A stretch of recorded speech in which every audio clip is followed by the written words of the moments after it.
Subscribe the channel and click the bell icon to get latest update. Hello friends, Amrit Dahiya tutorial में आपका फिर से स्वागत है और आप देख रहे हैं डॉक्टर अमृत दहिया को। तो फ्रेंड्स, इस वीडियो में हम ये जानने की कोशिश करेंगे कि एसीएफ एग्ज़ाम जो है वो कब होगी। अब जो है हमारे एसीएफ बनने का सपना जो है, जो हमारे नज़दीकी था, जो कि अब हमसे थोड़ा दूर हो चुका है। हालांकि सपना पूरा ज़रूर होगा, पर कब पूरा होगा इसी की उम्मीद जो है हम सभी की आंखों में है। तो यही हम जानने की कोशिश करेंगे कि एसीएफ एग्ज़ाम कब होगा। इसको जानने के लिए हमें थोड़ा सा देखना पड़ेगा कि वर्तमान परिस्थितियाँ जो कैसी है, साथ ही साथ जो है एग्ज़ाम आरपीएससी ने जो पहले डेट डिक्लेयर की थी वो किस तरीके से की थी। आप देखिए वर्तमान में जो परिस्थितियाँ चल रही जैसे कि कोरोना काल है, और साथ ही साथ जो एक एक्सक्यूज और दिया गया वो था यूनिवर्सिटी एग्ज़ाम का। तो ऑब्वियसली यूनिवर्सिटी एग्ज़ाम जो चल रही है, हाँ, उनकी वजह से सेंटर की वजह से जो है आरपीएससी को प्रॉब्लम क्रिएट हुई होगी, जैसा कि उन्होंने अपने जो नोटिस जारी किया था उसके अंदर हमने देखा था। बट ये जो यूनिवर्सिटी एग्ज़ाम है वो तो कुछ समय बाद में ख़त्म हो जाएगी, ठीक है। उसके बाद में जो है ये समस्या शायद आरपीएससी के सामने नहीं होगी और सेंटर जो है आरपीएससी को आराम से मिल सकते हैं, ठीक है। तो इस पॉइंट पे हम समझ सकते हैं कि आने वाले टाइम में आरपीएससी को सेंटर से रिलेटेड समस्या नहीं होगी। अगर होगी भी तो आरपीएससी अभी इन बातों को ध्यान में रखकर चलेगी। दूसरी बात हम देखें, जो डेट डिक्लेयर की गई थी, तो इससे पहले जब डेट डिक्लेयर की गई थी, आपने देखा था कि हमारी सितंबर में एग्ज़ाम होनी थी। इसकी डेट आई थी लगभग 90 दिन करीब पहले आई थी, ठीक है। तो उस टाइम में जब डेट आई थी तो उस टाइम बच्चों का क्या था, अगर देखा जाए तो बच्चे उस टाइम भी एग्ज़ाम को लेकर जो है अनिश्चितता का माहौल बना हुआ था कि एग्ज़ाम होगी या नहीं होगी, क्योंकि काफ़ी लंबे समय से जो प्रक्रिया चल रही है। बट डेट समय पर जो है डेट आती रही है, तो ये तो कंफर्म है कि आरपीएससी चाहती है कि एग्ज़ाम हो, ठीक है। बट कुछ जो सर्कमस्टांसेज हैं, ये जो कंडीशन जो चल रही है, वो लोगों किसी के हाथ में है नहीं कि उसका क्या किया जा सकता है।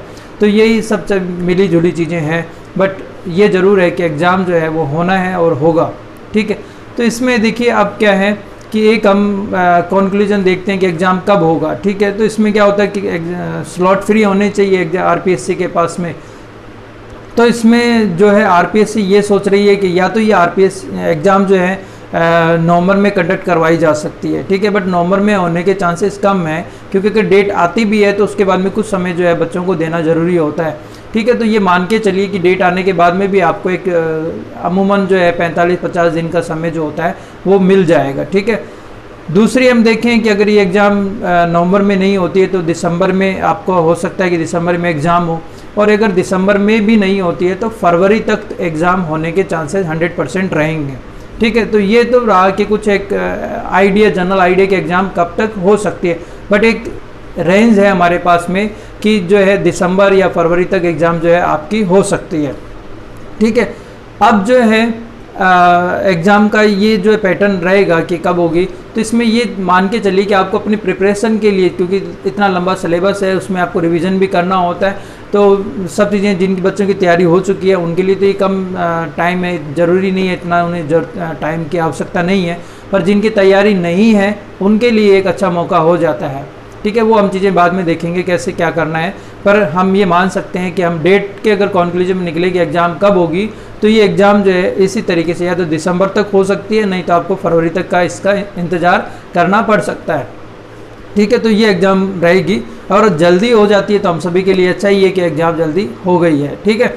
बट फिर भी आपको एक आइडिया लेके चलना है कि एग्ज़ाम इस तरीके से होगी।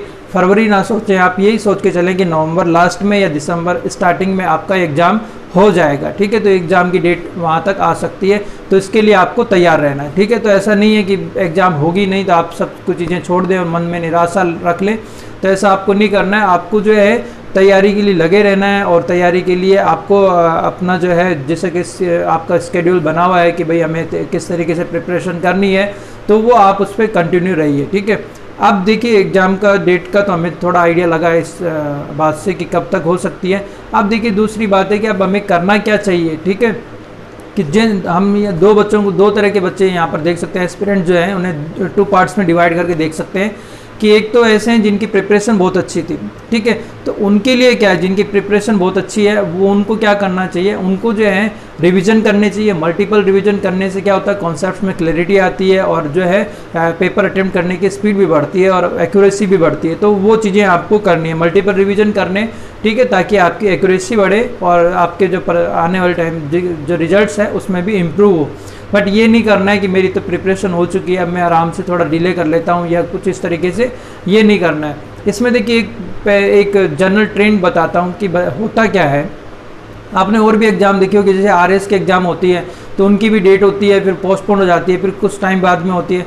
बट आप देखेंगे कि कट ऑफ में कोई ज़्यादा चेंज नहीं आता है, ठीक है। एग्ज़ाम भी पोस्टपोन हो गई 4 महीने 6 महीने कितनी भी आप डिले कर दो, बट कट ऑफ में कोई खास परिवर्तन नहीं आता है, क्योंकि बच्चों का जो एक स्टडी का जो पैटर्न है या ट्रेंड है या साइकोलॉजी बोल दें कि कुछ इसी तरह की रहती है, ठीक है। तो बच्चे क्या होते हैं, कुछ इसी हिसाब से प्रिपरेशन करते हैं, तो सबका मिला जुला यही रहता है। तो कट ऑफ में कोई बहुत ज़्यादा चेंज नहीं आता है। बट चेंज क्या आता है कि कुछ अगर एग्ज़ाम पहले हो जाती थी, कुछ बच्चों का सिलेक्शन जो कि उस टाइम होना था उनका एक डिले होने के बाद में कई बार होता है कि नहीं होता है। वो वजह कुछ भी हो सकती है कि जनरली क्या होता है, जैसे कि कुछ गवर्नमेंट जॉब में होते हैं कुछ लोग, तो वो गवर्नमेंट जॉब में क्या करते हैं, छुट्टियां लेके बैठते हैं तैयारी करने के लिए, फिर बाद में एग्ज़ाम जब पोस्टपोन हो जाती है फिर तैयारी करने उनके लिए उनके पास उनका टाइम नहीं मिल पाता, उन्हें छुट्टियां नहीं मिल पाती है, तो उनका जो सिलेक्शन होता है वो रह जाता है। इसी तरीके से कुछ स्टूडेंट्स का भी हो सकता है कि उनके साथ कुछ कंडीशंस अलग हो जाती है, कुछ और परिवार में कुछ समस्याएँ हो जाती है, तो उनका सिलेक्शन नहीं हो पाता है।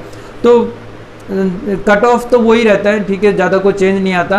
बट हालांकि लोगों की परिस्थितियाँ जो होती है वो परिवर्तित हो जाती है, तो उसकी वजह से जो सिलेक्शन किसी का तो होना था नहीं हो पाता और जिनका नहीं होना था उनका सिलेक्शन हो जाता है।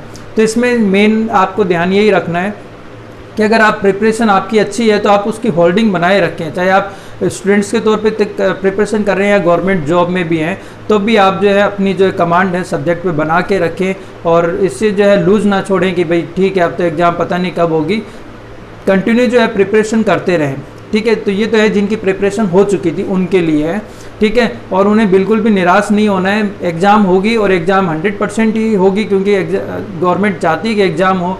आपने अभी थोड़े दिन पहले जैसे कि जो हमारे सीएम है उनका भी जो मीटिंग हुई थी उसमें भी उन्होंने कहा है कि एग्ज़ाम जो हैं वो होनी चाहिए, बट कुछ कंडीशंस हैं जिनकी वजह से पोस्टपोन हो जाती है एग्ज़ाम, ठीक है। बट हमें ये मान के चलना है कि एग्ज़ाम हमारी होगी, ठीक है। हमें पॉजिटिव एस्पेक्ट अपने दिमाग में रखना है ताकि हमारी एनर्जी जो है वो नेगेटिव वे में ना खर्च हो और हमें जो है और नुकसान ना हो, हमारी हेल्थ को भी, हमारी मेंटल हेल्थ को भी नुकसान ना हो, ठीक है। तो आपको पॉजिटिव बने रहना है और ये मानना है कि एग्ज़ाम होगी।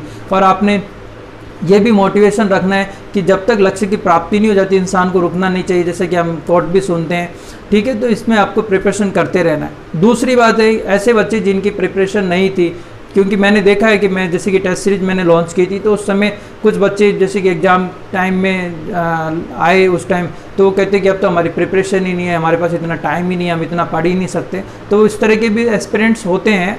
तो उनके लिए क्या है, जिनको टाइम नहीं मिल पाया था या जिनको ये था कि जैसे कि एग्ज़ाम डेट डिक्लेयर हुई और कुछ टाइम बाद में कह रहे एग्ज़ाम आ गई, फिर हाथ पांव फूल जाते हैं, फिर तैयारी नहीं कर पाते हैं, हमारे पास समय नहीं होता, फिर प्लानिंग भी नहीं कर पाते, फिर देखते हैं कि ये मौका तो हमारे हाथ से चला गया। आप ये तो मान के चलिए कि अगर ये मौका आपके पास से चला गया तो ACF बनने का सपना आपका तो पता नहीं कब पूरा होगा, ठीक है। तो ACF बनने का अगर आपका सपना है तो इसमें इस टाइम में आप बिल्कुल भी अपने आप को लूज़ मत कीजिएगा, कड़ी मेहनत कीजिएगा, ठीक है। सभी के लिए ज़रूरी है। अब तो हम बात कर रहे थे कि ऐसे बच्चे जिनको टाइमिंग नहीं थी, जिनके पास टाइम नहीं था और एग्ज़ाम डेट आ गई थी तो उन्होंने प्रिपरेशन करना स्टार्ट किया था, तो उनके लिए भी ये एक अच्छा मौका है आगे आने का, कंपटीशन में बराबर अपनी जो है जगह बनाने का, ठीक है। तो उनके लिए भी ज़रूरी है कि वो अच्छे से प्रिपरेशन करें, ज़्यादा से ज़्यादा क्वेश्चन सॉल्व करने की कोशिश करें, ताकि जो है उनमें भी जो है अपना जो लेवल है कॉम्पिटिशन का वो अचीव कर सकें, ठीक है। तो ये कुछ इस तरह का ट्रेंड जो है वो आपको ध्यान में रखना है। तो इसमें आपको करना क्या चाहिए इस टाइम में, आप सभी को ये करना चाहिए कि आप ज़्यादा से ज़्यादा जो है क्वेश्चन सॉल्व करें, अपनी कॉन्सेप्ट्स जो है क्लियर करें, साथ ही साथ जो है मल्टीपल रिविजन्स करें, ताकि मल्टीपल रिविजन करने से क्या होता है और भी ज़्यादा हमारे डाउट्स वगैरह होते हैं वो दूर हो जाते हैं। तो आपको पॉजिटिव रहना है। एग्ज़ाम आपकी 100% होगी। हमारे वीडियो का ये कॉन्क्लूजन है कि वीडियो जो एग्ज़ाम है वो 100% होगी। नियर फ्यूचर में कभी भी जब एग्ज़ाम हो सकती है। आपको तैयार रहना है कभी भी एग्ज़ाम हो। और सबसे बड़ी बात अपने दिमाग में आपको ये रखनी है कि एसीएफ बनने का ये सुनहरा मौका है। इसके बाद में आपको पता नहीं कब एसीएफ बनने का मौका मिले, नहीं तो फिर आपको यूपीएससी के थ्रू ही एसीएफ बनने का मौका मिल सकता है। आरपीएससी का तो आपको पता ही है, ठीक है। तो ये बात आपको ध्यान में रखनी है, बिल्कुल भी लूज़ नहीं होना है, बिल्कुल भी अपना कॉन्फिडेंस नहीं खोना है, बिल्कुल भी निराशा मन में नहीं लानी है, पॉजिटिव रहना है, ठीक है। और दूसरी बात ये है कि ज़्यादा से ज़्यादा मल्टीपल रिवीजन करें, ज़्यादा से ज़्यादा क्वेश्चन सॉल्व करने की कोशिश करें, ताकि जो है कॉन्सेप्ट्स में क्लैरिटी आ सके, आपकी जो होल्डिंग है कॉन्सेप्ट्स वो अच्छी हो सके। इसी के साथ में फिर मिलेंगे किसी नए वीडियो के साथ में। Thank you.